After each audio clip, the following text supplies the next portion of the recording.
So what I thought that we would do today, instead of starting out with the questions like we've done in the past, and in the past we've done Ask Me Anything, where I just log on and basically introduce myself and then take your questions and answer them. I have a list of preemptively asked questions about the election that are really important to answer. If you turn on the mainstream media, any of the mainstream networks, you are not going to find the answers to these questions. I've done the research and I will tell you the truth, as well as my opinion, of course. So I thought today that we would go through some of the following questions. Here are some of the questions that need to be answered. Is there voter fraud? Did voter fraud occur in the 2020 election? And if so, was it significant enough to steal the election? That's question number one. Putting voter fraud aside, and we'll get to the answers. I'm going to tell you the questions first. Putting voter fraud aside, what happened in this election?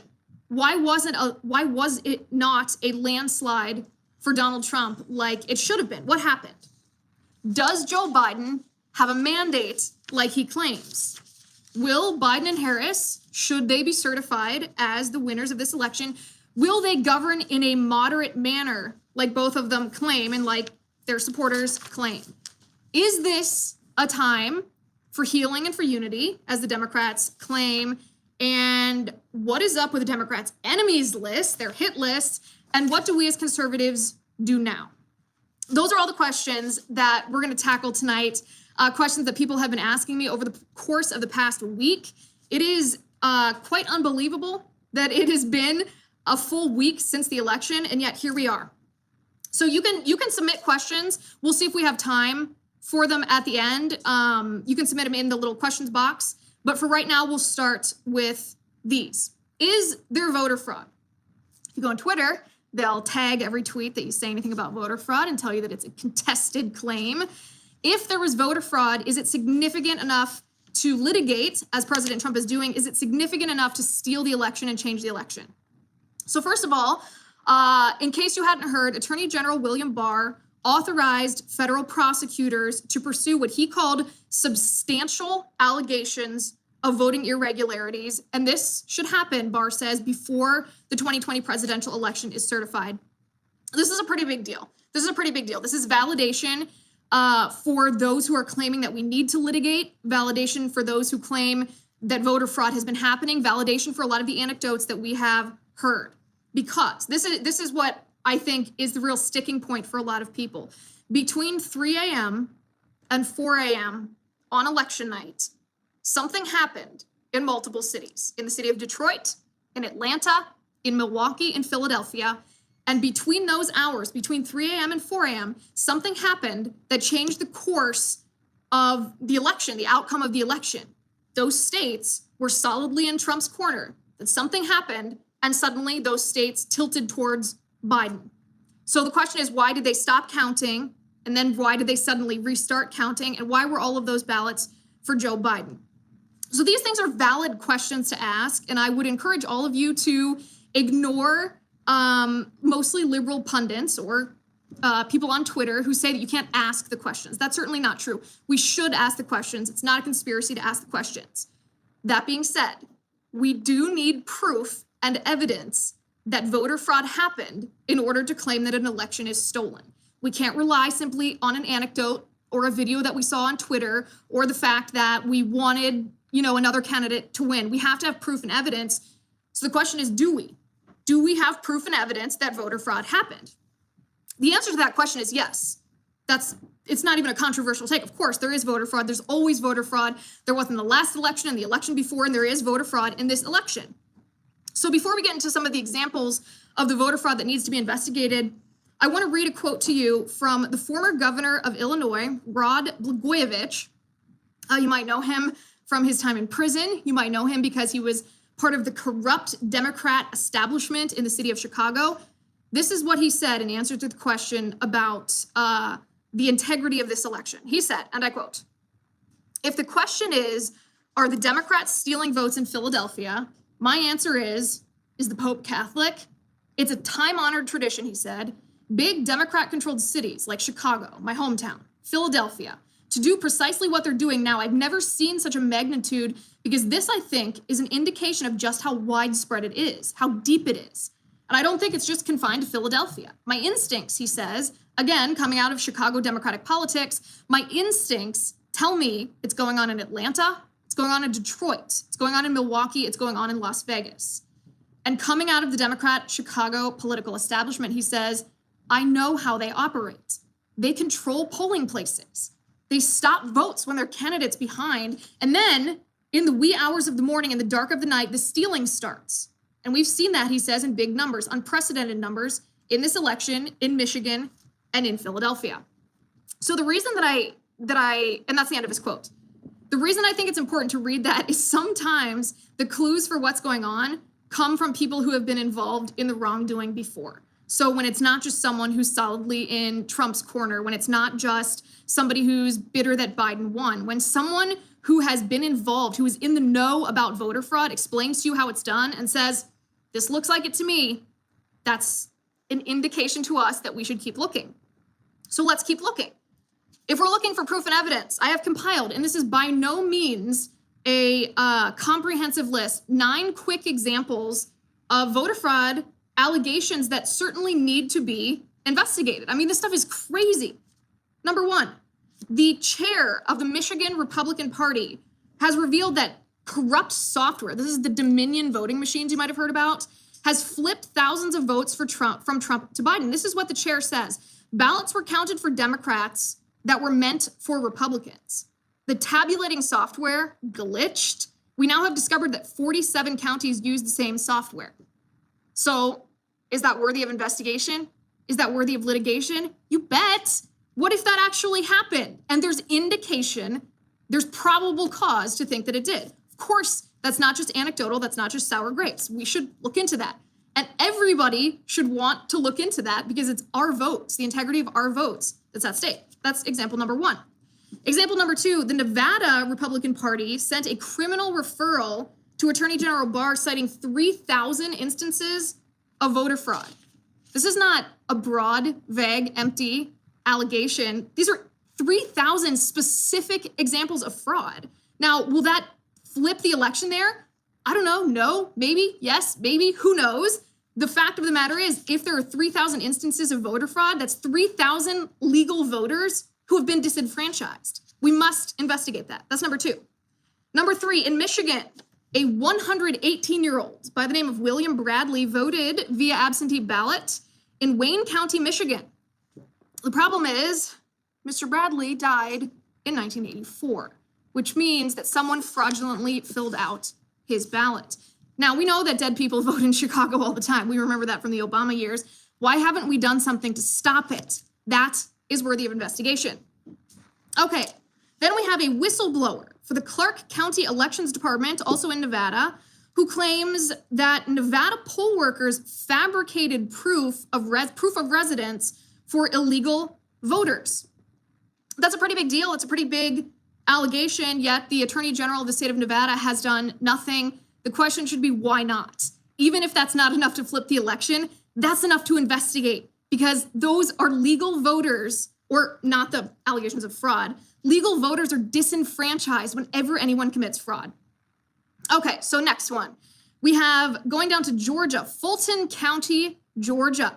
There were 132,000 change of address red flags that were identified by poll workers and the election boards in that area. Should we investigate further? Should we make sure that those were valid, legitimate address changes? Of course we should. That's over 100,000 people. Even if a fraction of that is fraudulent, we should investigate.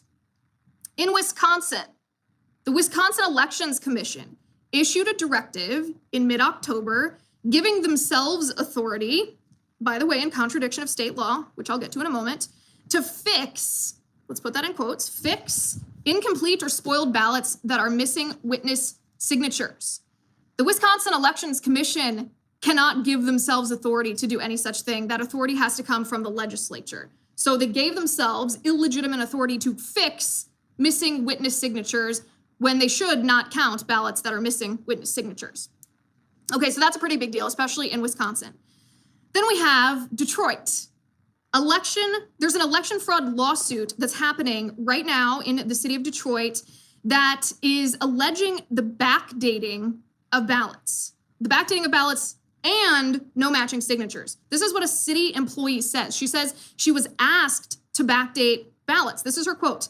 I was asked by my supervisor to adjust the mailing date of these absentee ballot packages to be dated earlier than they were actually sent.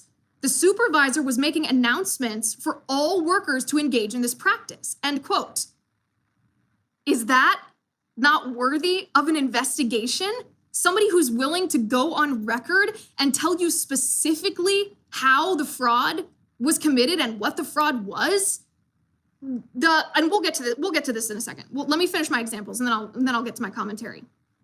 Of course, we have the election observers, by the way, too, who were banned from observing only if they were Republicans, only if they were Trump supporters. And then the $1 million thing here is in Pennsylvania, ballots arriving without postmarks after the election. Fortunately, Supreme Court Justice Alito issued an order that any ballots that arrived after 8 p.m. on Election Day must be segregated and secured. And if they are going to be counted, they must be counted separately. Thank goodness.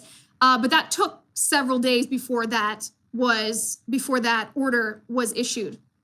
So when we're talking about, do we have proof? Do we have evidence of voter fraud? Hell yeah, we have evidence of voter fraud. You can see it right before your very eyes. Now, is that enough to flip the election? I don't know. Is it anecdotal? Is it individual instances? Is it institutionalized? I don't know.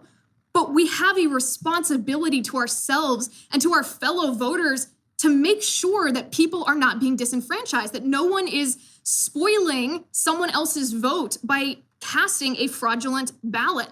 So is President Trump prudent to litigate? Sure, in these specific cases. Is Attorney General Barr well within his right and responsibility, his duty to tell federal prosecutors to investigate? Sure, because it doesn't matter if you're conservative or if you're liberal, whether you're Democrat or you're Republican, you should want our elections to be as secure as possible. And even if it means that we can just secure it now for the next time, at the very least, anybody who doesn't want to do that, you have to ask them, why wouldn't you want to do that? Why wouldn't you want to secure that?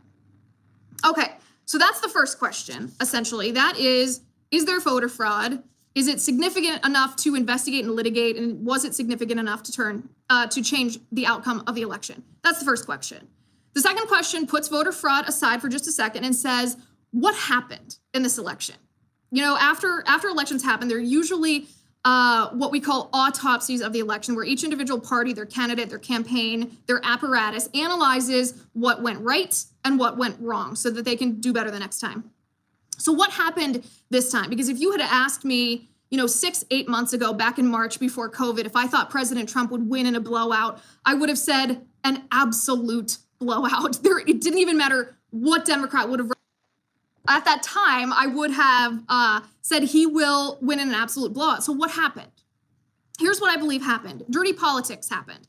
And when I say dirty politics, I mean Republicans and the Trump administration were out-electioneered. Now, I know that that's maybe not a popular thing to say, but it is what I believe happened. And this is what I mean. They took advantage of COVID.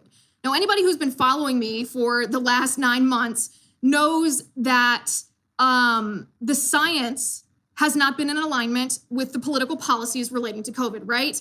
And whether or not a politician did right or wrong in respect to COVID the first month, fine. We didn't have information. But after that first month, there's really no excuse not to have the proper policy to match the science, because we do know a lot about COVID now versus before. So the question that we were answering at the time was, what happened? Why didn't Trump win in the landslide that I predicted 7-8 months ago? How did Democrats manage to, I don't want to say win the election, it's not certified yet, we don't know yet. How did Democrats manage to compete at this level when their candidate hung out in his basement all the time? What happened? And the answer to that, I believe, what happened was COVID. And I'm not just talking about the virus itself. I'm talking about the politics of the virus, the policies forced on us by our elected representatives. And what I said before is Our elected representatives ignored the science from the very beginning. If you followed along the science, what we knew about viruses, what we knew about infectious diseases, what we knew about transmission, what we knew about treatment of SARS type viruses, what we know about herd immunity, what we know about, all of the stuff related to COVID at the very beginning, if you made an effort to follow along, you would not have fallen for the policies that our elected representatives forced on us. And yet, even though they had a responsibility to do their research before they shut down our businesses, forced us to stay home, masked us, all of these different things, you wouldn't have fallen for that had you known the truth. And I'm talking about America in general. So the politicians had a responsibility to know these things, and they either willfully refused to educate themselves, or more likely what they did is they stoked fear in people in order to render people hysterical. Because when people are hysterical with fear, they are very compliant. They are very willing to give up their liberty in exchange for a promise of temporary security or safety. So our politicians lied about the science of voting in person. They told us it was dangerous. This was going to be a super spreader event, that it was putting people's lives at risk just to go cast your ballot in person, even though we knew as early as April in Wisconsin primaries that if you social distanced, if you sanitized stuff, the election in Wisconsin was not a significant vector of transmission for COVID-19. We knew that in April. And yet, what did Democrats do? What did they do? They kept telling people to be fearful. They kept telling people it wasn't safe in order to push through universal mail-in ballots. They knew what they were doing. Democrats knew what they were doing. They might be immoral. They might not share our principles. They're not stupid when it comes to politicking, and they out-politicked us. That's one of the major things that happens. And why does that make a difference? Because a lot of the Democratic electorate, their voting electorate, won't turn out to vote on election day. They won't take the time to go and cast their ballot. But if they're sent a ballot without having requested one, they're just, without having to take any responsibility for it, they're just sent one, and then they're given several weeks before they have to mail it back, then yeah, you're going to get a lot of votes that you wouldn't have otherwise gotten. Democrats know this. That's why they pushed this policy, and they exploited your fear and used COVID to put us in this situation. We warned them when they started talking about universal mail-in ballots in the summer. We warned them about the vulnerabilities, the human error, whether it was the post office, whether, the vulnerabilities to fraud, whether it's the lack of postage, or, all the different examples that I talked about a minute ago. We warned them this would happen, and they didn't care.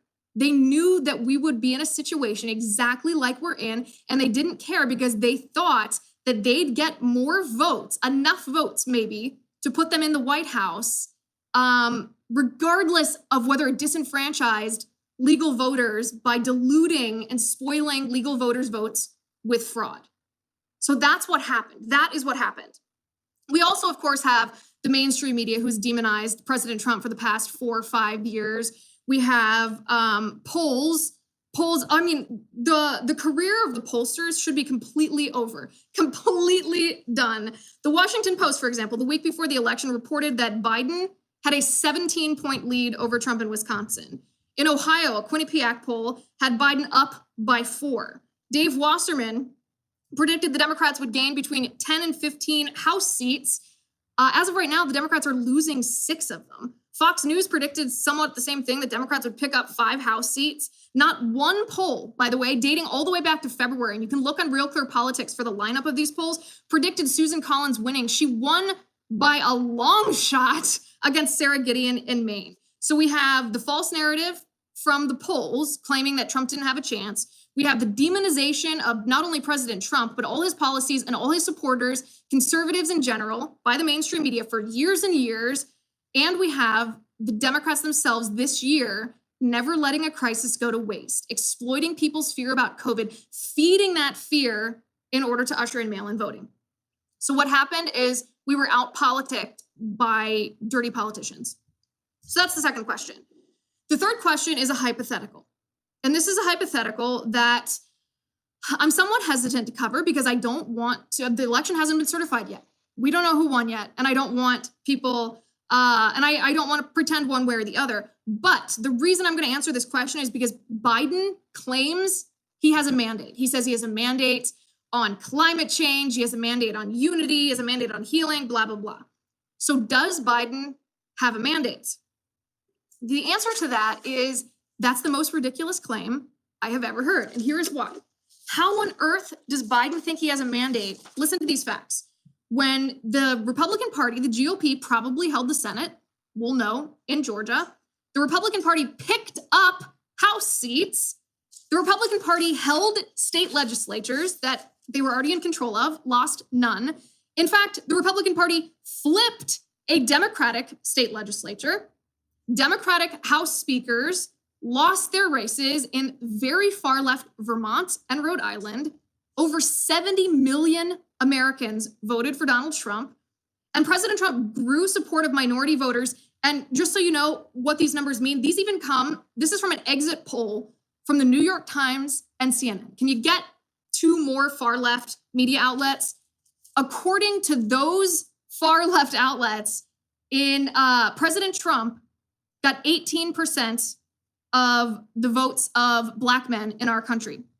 I want to give you a little comparison here. Bush in 2000 won 12% of Black men's votes. Bush in 2004 won 13% of the vote of Black men. McCain in 2008 won 5% of Black men. Romney in 2012 won 11% of Black men. Trump in 2016 won 13% of Black men. And in 2020, he won 18% of Black men. That is a significant pickup, In fact, Black men isn't the only minority demographic that Trump increased his support from compared to 2016. White women, he increased by 2 points. Black men, and this is a different exit poll, so by 4. Black women by 4. Latino men by 3. Latino women by 3. President Trump won the highest share of the non-white vote at 26% since 1960. Since 1960. I mean, this is an incredible achievement, So when Joe Biden says that he has a mandate, nothing could be further from the truth. Nothing. Far radical leftism was roundly rejected at the polls, up and down the ballot, all over the country this year. The only reason that Biden possibly will see won was because of dirty politics related to COVID-19. Okay, so just want to get that straight. So then we have Biden and Harris, potential Biden-Harris administration, and all of these left-wing pundits are claiming that Biden and Harris will actually be moderates, that they will not be as far left as Donald Trump accused them. That's wrong. That is absolutely wrong, and here is why. Let me show you the facts. So first of all, Kamala Harris has she, her pronouns in her Twitter bio. Does that sound moderate to you? Does that sound scientific to you? No, it doesn't. The only thing that people are talking about, and when I say people, let me be more specific. The only thing that the mainstream media and radical leftists are talking about when it comes to Kamala Harris is her gender. And let me just tell you, I do not care about Kamala Harris's gender. As a woman, I do not care about Kamala Harris's gender. I care that she wants the crazy Green New Deal. I care that she wants to grab guns. I care that she wants unrestricted abortion up until the moment of birth and wants to force taxpayers to fund it. I care that she wants to abolish private health insurance. Kamala Harris's policies are awful. I do not care about her gender. She is a radical leftist. So here's some other indications of whether Biden and Harris will, in fact, govern moderately or not. There are reports, unconfirmed, but it came from a consulting firm that works with the Biden camp. So while Biden himself has not announced this is a reliable source, that Biden will revoke President Trump's executive order about critical race theory within the first weeks of being in office, should he win the election. That's a big deal. Critical race theory teaches that white people are inherently racist. There's nothing we can do not to be racist, that everyone is reduced to nothing more than race. Is an evil ideology based in critical theory, which says there is no objective truth. There's only competing narratives. So if that's true, which I believe it is, or I wouldn't have shared it with you, that is nothing a moderate would do. Biden also will potentially appoint the head of one of the largest teachers unions in the nation to the position of education secretary. And this is important. Teachers unions, remember what teachers unions are doing as we speak. They are holding your children's education hostage. They are staging what they call sick outs where teachers boycott teaching until they get radical leftist demands like defund the police and a wealth tax, all in the name of COVID-19 and safety. So will Biden and Harris, if they win the presidency, will they be moderate? Absolutely not. Absolutely not. All right. So then we get to Democrats' claim, and this is a party talking point. This is one of those narratives that dribbles down from the top that you know that every mainstream media pundit, every Democratic politician is told to repeat and echo this talking point. Here it is. Democrats claim it is time for unity and it is time for healing. I don't know if you saw the Time magazine cover. The caption on the Time magazine cover says, "A time to heal." And then it has a picture of Biden and Harris in masks. Biden himself says his mandate is decency, kindness, healing, and beating the virus so that we can hug our family members again. This is just unthinkable to me. Here's my question. What is decent about pushing unrestricted abortion? What is healing about peddling false narratives about police-involved shootings in order to spark racial divide in our nation? What makes Biden think that he's God and can just, with, I don't know, at 1 day, 2 days, 3 days later, suddenly defeat the virus? And if he does have that magical power to simply defeat the virus with the snap of fingers, why would he wait this long? Why wouldn't he have done that in March? Actions speak louder than words. Leftists have baselessly called you and me and President Trump and conservatives across the nation baselessly called us evil, racist bigots for the past 4 years. Nonetheless, you and I treated them respectfully. And now they call for unity and for healing and look our way. Let me just say this. If they're sincere in their calls for unity and for healing, then they'll apologize for the way that they've treated us and the false accusations they've hurled at us. If they do not apologize, then they are liars and they don't care about unity and healing. They're just using it as a way to try to gain support and votes, but it's a farce. And how do we know it's a farce? Well, because the true colors of the Democrats are seeping through their narratives. And this is what I mean. It's funny how the party of unity and healing and tolerance and compassion and justice is making an enemies list, a literal enemies list in an effort to destroy the lives of their political opponents. I don't know if you guys have heard about this. This is not an isolated tweet. This is not one person. There are multiple high-level people in the never-Trumper realm or the Democratic realm, and perhaps it's one and the same, who are compiling lists of conservatives to try to ostracize them from society if they supported Trump. So let's go through a couple of these examples. A Pete Buttigieg staffer by the name of Emily Abrams, and let me pause myself. This is important because Pete Buttigieg is not only on Biden's transition team, Pete Buttigieg is also positioned to be the front runner for either the Veterans Affairs Secretary or the U.S. Ambassador to the UN. So very close to Joe Biden. A Pete Buttigieg for President staffer by the name of Emily Abrams tweeted, this is a quote, "We're launching the Trump Accountability Project to make sure anyone who took a paycheck to help Trump undermine America is held responsible for what they did." What do you think she means by that? Held accountable for what they did? Keeping a list of your political enemies? That's chilling. It's chilling. Think about other times in our history where government officials have kept lists of people for certain behaviors. It's sick.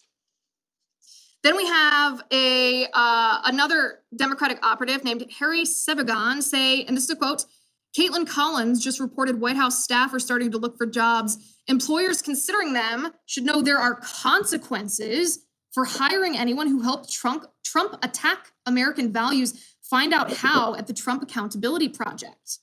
End quote. Congresswoman Alexandria Ocasio-Cortez joined in. She said, and I quote, "Is anyone archiving these Trump sycophants for when they try to downplay or deny their complicity in the future? I foresee," she says, "decent probability of many deleted tweets, writings, photos in the future," end quote. This stuff is sick. This is Tor. He says, This is the left. They want you to feel, oh no, that's my comment on it. He's calling for excruciating pain. He said, I hope that the anxiety and the pain that you're feeling is excruciating. He wants his political opponents to feel excruciating pain. I mean, that's sick.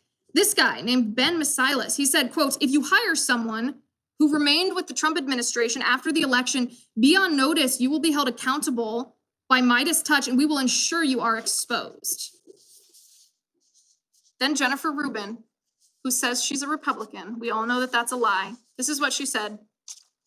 It's not only that Trump has to lose, his enablers have to lose. We have to collectively burn down the Republican Party. We have to level them, because if there are survivors, they will do it again. Survivors. What is she suggesting be done to us? She goes, any Republican now promoting rejection of an election or calling not to follow the will of the voters or making baseless allegations of fraud should never serve in office or join a corporate board or find a faculty position or be accepted into polite society. We have a list, she says. We have a list. These Democrats are making lists of us to try to ostracize us from society, prevent us from finding jobs, prevent us from having a livelihood, prevent us from serving in government, contributing to society, all because we voted for Donald Trump. These are the same people who are calling for unity and for healing, which, of course, calling for unity and for healing from these people is a bunch of BS.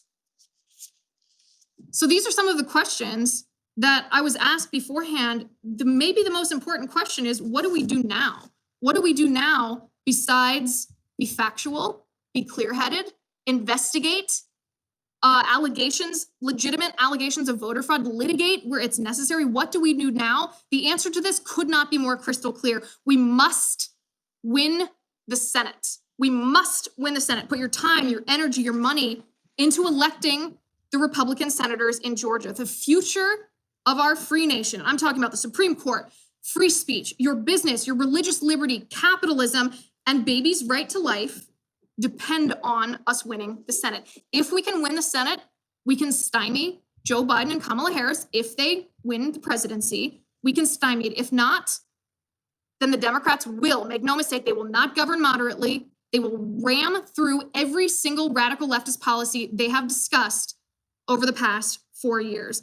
The Senate runoff that I'm talking about in Georgia happens on January 5th. Senator Loeffler and Senator Perdue, they are in the fight for the life of Republicans in the Senate. We must support them. We must make sure that they are elected with every legal means, and the Georgia state legislature must reconvene, and they must ban mail-in voting before the runoff elections. Call on the Georgia state legislature respectfully but firmly to reconvene and ban that. That's the only way to have a free and fair election, is to make sure that legal votes, every legal vote is counted, and that legal votes are not diluted by voter fraud. So let me just go through what we've talked about. We talked about, is there voter fraud? Is it significant enough to litigate? Is it significant enough to steal the election? We went through the examples of voter fraud because, sure, there's allegation. There's not just allegations, there's evidence of voter fraud, and we should investigate in order to find out the answer to the third question: was it significant enough to flip the election? Then we talked about what happened. Why didn't President Trump win in a landslide like we thought he would 8 months ago? The answer to that: dirty politics, a sheep-like electorate, mass hysteria, out-electioneered as a tactic. Democrats use this as a tactic to push through mail-in voting. Then we said, does Biden have a mandate? Should he take the Oval Office? The answer to that is no. Of course he doesn't, because Republicans won everywhere else. Republicans won up and down the ballot. People like the policies of the Republican Party. The media was just successful in demonizing Trump to the point where his personality perhaps was rejected, but not his policies. Biden and Harris, will they be moderate? Of course they will not be moderate. Their actions and their words show us that they are not moderate, even to this day. When they claim it's time for unity and healing, is it?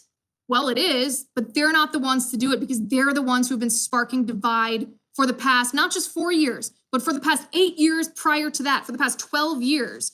And we know this because they're showing their true colors by now making an enemies list. So what do we do about it? We make sure that Republicans hold the Senate. And that's what I've got for you today. The mainstream media will not be honest with you. You can read a mainstream media publication. You can tune in to cable news networks. They have leftist agendas. They won't tell you the truth about these questions. Do your own research. Look at the facts. Don't let the left tell you that you're being a conspiracy theorist. If you're simply saying, well, I see evidence of voter fraud, shouldn't we investigate that? Of course we should. You can be clear-minded and not be a conspiracy theorist. Don't let them insult you or shame you into not protecting the integrity of our election. So as I said, when I started this, we were going to do this a little bit differently today. Instead of having you submit questions right now, we took some questions beforehand. Let me know which way you like better. Do you like asking the questions and having me answer them as we go, or do you like me preparing the questions and answering them in this format? I always read all your comments, so I'm going to go do that now. Look at your comments, and thank you so much for tuning in. God bless.